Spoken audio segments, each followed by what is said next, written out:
that close. Yeah, and I'm really proud of our kids. At halftime, down 9, um, and came out in this third quarter playing the right way, and we just couldn't get over the hump. Is really it. I mean, whether it was bad play calls by me or missed shots by them or whatever, we didn't get timely defensive stops. They got. You have to give your credit to NAU. They banked in 2 threes in the second half. One from straight away. One's a corner bank shot that goes in. Um, but I mean, what do you do on those? Those are heartbreakers. You're battling, and they make 2 shots like that. It's tough, and so we just couldn't quite get over the edge. But you got to give them credit. They found ways. I think their experience in these moments probably matter. And just finding ways. They found ways to make a couple buckets here and there, and we didn't. Stops, whatever. I mean, it's basketball. But I'll tell you what, I'm really proud of our team. This has been the most fun I've had coaching a team maybe ever. This group is special. They're way bigger than the game, actually. They're amazing humans, and so that makes it hard. That makes it more disappointing. That makes it hurt. That makes you want to cry. And so I told them, I said, being upset means that it meant something, and it hurts, and that's okay. And so I'm really proud of them. Obviously disappointed. We want to play in the championship like everybody else. There's no question. There was 3 teams that separated themselves this season. We unfortunately didn't do enough work to get the number 1 seed, right? So the number 1 seed, there's 3 teams, and we played each other in the semis, and they ended up winning, of course. Okay, we'll open it up to players and our coach. Who'd like to start?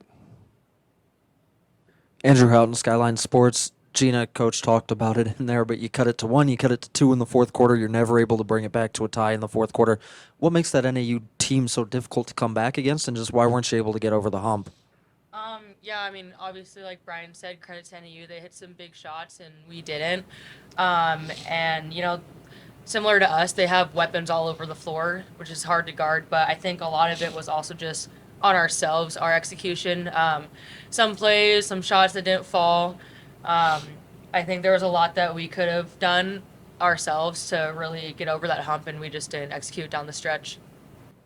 Carmen first and then to Gina, but obviously you two have taken different paths to come to Montana, but how are you going to look back on your careers, and what are the emotions with this being over now?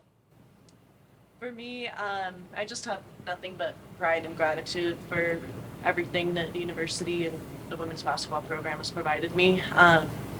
The last 3 years have been so special, and I think I've developed so much more than just a basketball player. I've developed as a person, and I'm really proud of that. But who I've been surrounded with has truly made the difference. And so this team, like Brian said, I've had so much fun playing with them, competing with them, growing with them. And so when you have that, it's hard to walk away from. But like I said, I'm just so grateful that I've had the opportunity to stick around here and make so many more memories with fantastic people. Any more questions?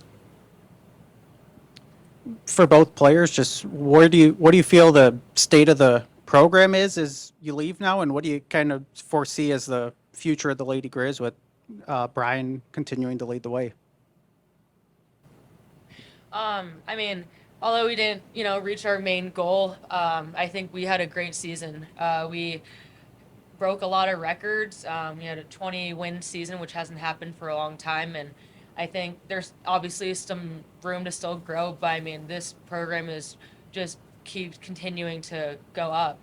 And to be part of that these last 2 years for me has been so special. And, when I played against Montana, this was always the team to beat. And so to be on that other end has been just amazing. I've been so happy here, and just to be part of the legacy of the Lady Griz and that history is just really fun.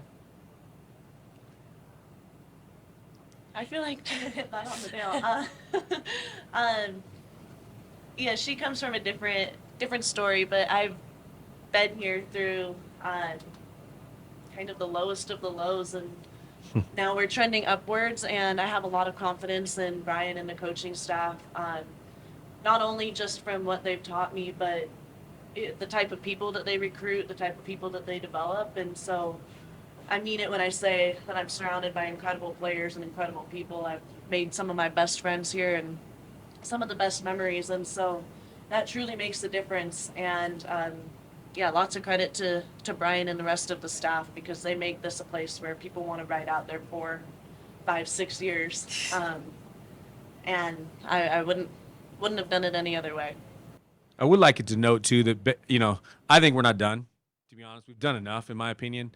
I've talked to other tournaments, other than the NCAA tournament, which we all obviously would love to play in. I've been to it quite a few times, and it's fun. But I think we've done enough this season with our net ranking, with 22 wins on the season, with who we've beaten, with who we've lost close to. I personally think we've done enough. I've had conversations with a couple coaches, and so I just encourage them to say, hey, listen, if we get, and it's out of our hands at this point, to be honest, but if we get a chance to play in the postseason, that's also another milestone that hasn't been done with Lady Griz basketball for a long, long time. And so personally, I think we've done enough. I've been a part of a lot of things. I've talked to a lot of coaches, and I think we'll get into one of those tournaments. We have time for one more question. Slim Kimmel, MTN Sports. Gina, we knew coming in that this was going to be a fast-paced game, but up until that first time out, it seemed like it was almost frenetic and maybe a little crazy. What was the energy like coming into this game, knowing that it was probably going to be a track meet? Would you have said that if we'd have made all those shots at the beginning? I'm kidding. It was frenetic because we couldn't make a three to start. There were a lot of I'm quick kidding. shots. I too. hear you. There was. Yeah, I mean, I think that's kind of, what has happened. Anytime we play a team like that, specifically NAU, we both are teams that like to play fast, like to get up a lot of shots. And so, especially in the semis as well, there's different pressures and whatnot. But, yeah, I think going into it, we just wanted to do our best. And once we felt that speed and like that chaos a little bit, we just wanted, take the time to just chill out and, take control of the game.